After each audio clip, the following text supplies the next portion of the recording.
ব্যবসায়ী রুবেল আহমদ খুন, তার বাড়ি কুলাউড়ার কাদিপুর ইউনিয়নের গোবিন্দপুর গ্রামে। জানা যায়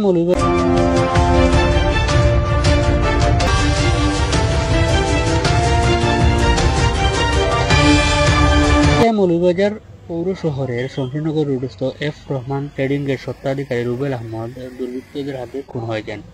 বৃহস্পতিবার রাতে সিলেট এমএজি ওসমানী হাসপাতালে তার মৃত্যু হয়েছে। বিকেলের দিকে তাকে গুরুতর আহত করে দুর্বৃত্তরা পালিয়ে যায়।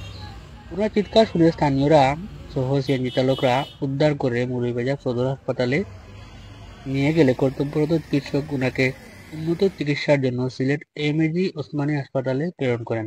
রাতে তার মৃত্যু হয়েছে বলে জানা যায়। মৌলভীবাজার মডেল থানার ভারপ্রাপ্ত কর্মকর্তা গাজী মাহবুবুর রহমান বিষয়টি নিশ্চিত করেছেন। রুবেল আহমদের বাড়ি কুলাউড়া উপজেলা কাদিপুর ইউনিয়নের গোবিন্দপুর গ্রামে। প্রতিক্রিয়ায় এ ঘটনার বর্ণনায় স্থানীয় ব্যবসায়ীরা তীব্র ক্ষোভ ও নিন্দা জানান। আমরা মাতৃদের সামনে তিনজনে বইয়ে বক করলাম, তখন আমরা আজ দিয়ে ডাক দিলা যে এ বাসাওরে আমরা আমারে বাসাওরে হইতে হয়েছি দাদারে ডাক দিয়ে দাদা আওসাই বা রুবেল বাড়িতে ধরিল হইয়া দৌড় মারি গেছি। আমরা গিয়ে ধরছি, দইরে এখন সিএনজিরে ডাক দিয়ে রক্ত নাল ধরি মরে, তখন এখন সিএনজিরে উবা করাইছি, করাইয়া আমরা সিএনজি 3 জনে তুলা দিয়ে ঢুকাইছি। ঢুকানির পরে আমরা কিন্তু তো কান্দে লইয়ার দেখা নাই, আমরা 2 জন ড্রাইভার দিয়া আর আমরা সিএনজি ড্রাইভারে দিয়া হসপিটাল পাঠাইছি।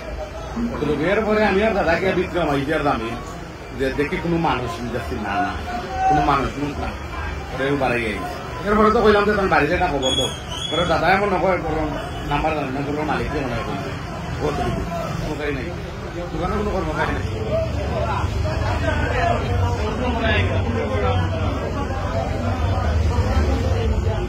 বন্ধুসুলভ ব্যবহার ছিল, ওনার কাছ থেকে কোনোদিন কোনো ধরনের আঘাত পেয়েছে বলে আমার মনে হয় না।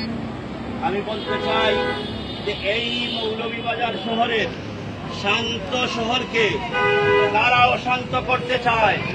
আমরা পেশাজীবী এবং রাজনৈতিকভাবে সামাজিকভাবে শ্রমিকদেরকে নিয়ে তার প্রতিবাদ নয়, এটা আমরা ইউনুস সরকারের কাছে 24 ঘন্টার ভিতরে তার গ্রেপ্তার।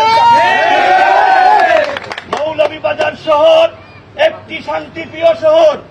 এই শহরকে কেউ যদি অশান্ত করতে চায়, এই এলাকার মানুষ কেউ ঘরে বসে থাকবে না, সবাই কিন্তু বেরিয়ে যাবে। সন্ত্রাসীদের আস্তানা মৌলভীবাজার শহরে হবে না ইনশাআল্লাহ। আমি জানি আজকের এই ঘটনার পর থেকে আমরা গাজী মাহবুব সাহেবের নেতৃত্বে এখানে পুলিশ ভাইয়েরা বিভিন্নভাবে এটার খোঁজখবর নিচ্ছেন এবং চাচ্ছেন ওনারা গ্রেফতার করার জন্য।